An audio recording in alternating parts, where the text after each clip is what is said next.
let's talk a little bit about muscle building and how we build muscle on a ketogenic diet.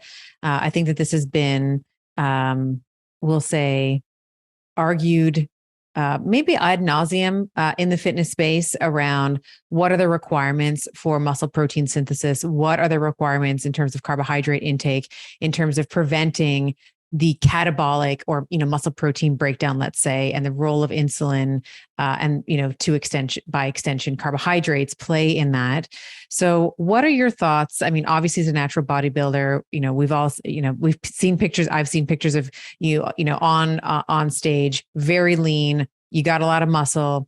I think that there's been people that have said or commented like, oh, you got all that muscle kind of before you went keto, So what do you say around, and maybe we can talk a little bit about the mechanics and the physiology around muscle building when we are on a ketogenic diet, and maybe there is a modification of the ketogenic diet that you're following where it's maybe not moderate to low protein, it is a little bit higher. Like explain what's going on in terms of the macronutrient breakdown of a ketogenic diet and the ability to put on lean muscle mass. Yeah. So from a very, very high level, when it comes to building muscle on a ketogenic diet, the main thing that I'm trying to accomplish is simply eating at a caloric surplus, making sure I'm getting ample protein to rebuild that tissue and ample dietary fat to fuel the workouts from an energy standpoint.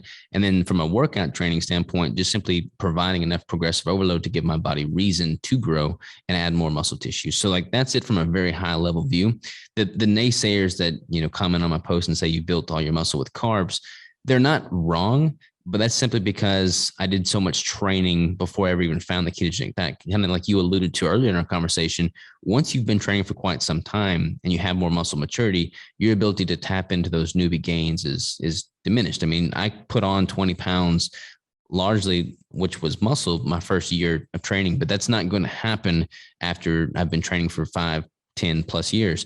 And this is definitely the case with natural bodybuilding. I mean, if you look at any of the elite level natural bodybuilders, they're ecstatic if they're able to see a 1 or 2 pound increase in their stage weight, every time they step on stage. Like that's kind of more realistic expectation than assuming that you're going to put on, 15, 20 pounds of solid muscle. That is also the case as you age. But when it comes to the ketogenic diet and optimizing for muscle growth in that context, simply eating enough calories, eating enough protein, and training hard enough is the main levers that you want to pull. There's a lot of studies that show there being an advantage to carbohydrates with regard to adding more lean mass. But so many of these studies are skewed because they're looking at lean mass counting, just everything that is not fat mass. So when you eat a carbohydrate heavy diet, and you're going to have this, super compensation of muscle glycogen, so to speak, which is going to measure an increase in lean mass, but that doesn't necessarily mean that you have more skeletal muscle mass. So really kind of comparing apples to apples is super important when looking at different ways to build muscle and different diets to do so. And so how do you structure your training? So your primary, or actually before we even get there, when we're talking about the macro split that you're following, is it like a 70-20-10? Like what is or is it more of like a quad, like it's 80? Like what is the macronutrient breakdown typically for you? Yeah, so that changes quite a bit depending on what phase I'm in. When I'm in a building phase, it's pretty close to a 1-to-1. So 1 gram of protein per pound of 1 gram of protein per gram of fat. So that winds up being about 69-70% of my total calories coming from dietary fat. And that's a pretty sustainable intake for most. It's easier to find foods that kind of fit that macronutrient distribution. When I'm in a prep, I'll start at a really high fat ratio of about 80%, and then I'll taper that dietary fat while simultaneously increasing my protein till I find my own unique protein threshold. And from there, I'll start dropping both fat and protein. So my macronutrient ratios are constantly in a state of flux while I'm cutting. But in the building phase, they're typically pretty close to that 1-to-1. Yeah. And when you're at that 1-to-1, you're still going to get that thermic effect of food, and you're having enough protein. So it's satiating. So it's not that you're not getting enough protein to stimulate muscle protein synthesis, which we know, at the very minimum, we're talking about 2 to 2.5 grams of, let's say, leucine, which is an amino acid that's important in that MPS process. But let's say equating to about 20 to 25 grams, let's say, of protein per meal at a base minimum. You're easily getting that. Yeah, that's a really good point too, because I feel like so many people kind of what we were talking about earlier is they're not having enough caloric runway at the onset. So if you're only consuming 1,000 calories per se, you're trying to maximize your performance with a ketogenic macro split. then you're not really getting ample protein in that context. Because if you've only got 1,000 calories to work with and 70% of those calories are coming from dietary fat, you're probably not getting ample protein to make up for your lean mass. Whereas if you're taking in 3,000 calories, 2,500 calories, then you're able to maintain totally sufficient protein intake while still operating at a very high fat ratio. And so my question before that I want to make sure that I don't forget to ask you is, what does the training look like? We know that there's a lot of ways to skin a cat. We can have time under tension. There can be a metabolic stress to the muscle, what I like to call like finishers or dessert, right? You're just doing like reps on reps on reps. What are some of the ways that you like to, you're in your build phase? Obviously, the I would assume that the goal is 1, hypertrophy, and 2 is strength. So how do you structure the weight training? What is your splits like, and what does the programming itself look like? Yeah, so I kind of built out a split for myself that is basically it's an 8-day heavy hypertrophy split. So for every 8-day window, I have 6 training days and 2 recovery days. In those 6 training days, each muscle group is basically getting targeted twice, one of which with a heavy focus and one of which with a hypertrophy focus.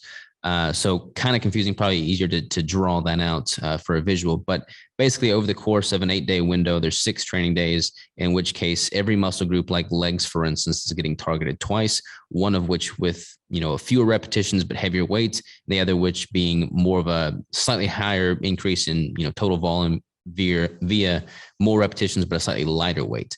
And honestly, I pretty much maintain that in both the building phase and the cutting phase. A lot of people make the mistake of they drastically change their training style when they transition into a caloric deficit, because it's harder to train heavy and with more intensity. The problem is, in the context of that caloric deficit, if you stop demanding that from your muscle tissue, like if you stop demanding that need to put in the work by training with less intensity, your body's going to become more catabolic and tap into that lean muscle tissue to make up the void of what you're missing with those calories. So continuing to demand that heavy workload from your muscles in the context of a deficit, while harder, is going to be one of the best things you can do to preserve the lean mass you've built throughout your building phase. And where do, if at all, exogenous ketones come into this? We know that ketones in general, there are many, but beta hydroxybutyrate is the one that we're all, sort of more well versed in, prevents, catabolic activity, let's say.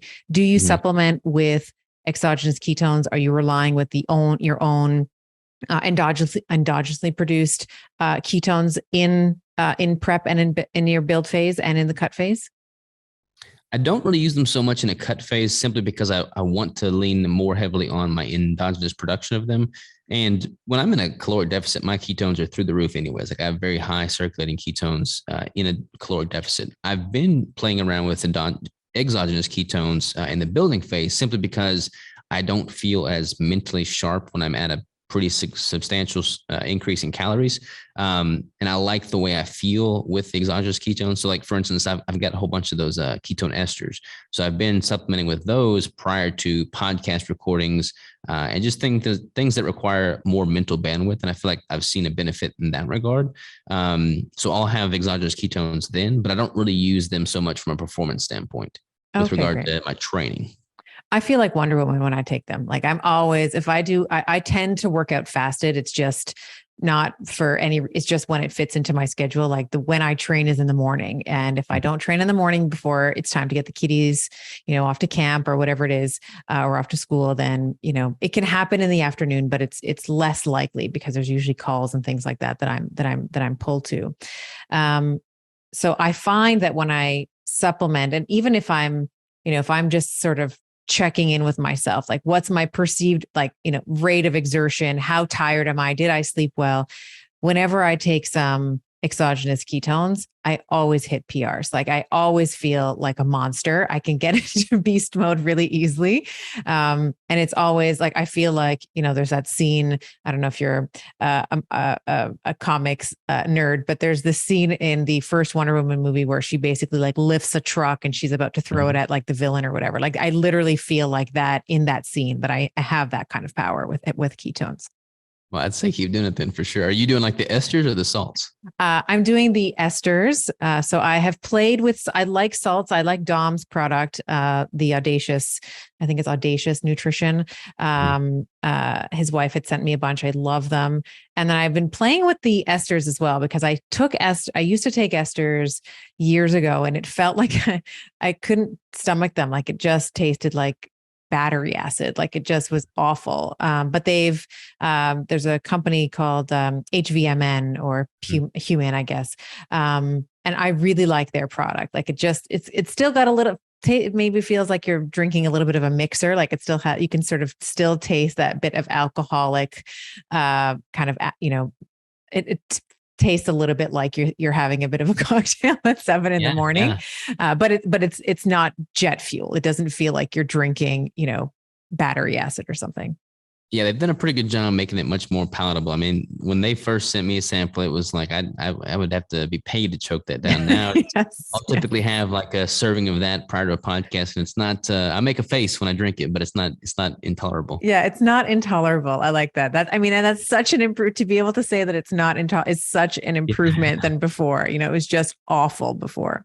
I don't think anybody's claiming they taste good for sure. Yeah.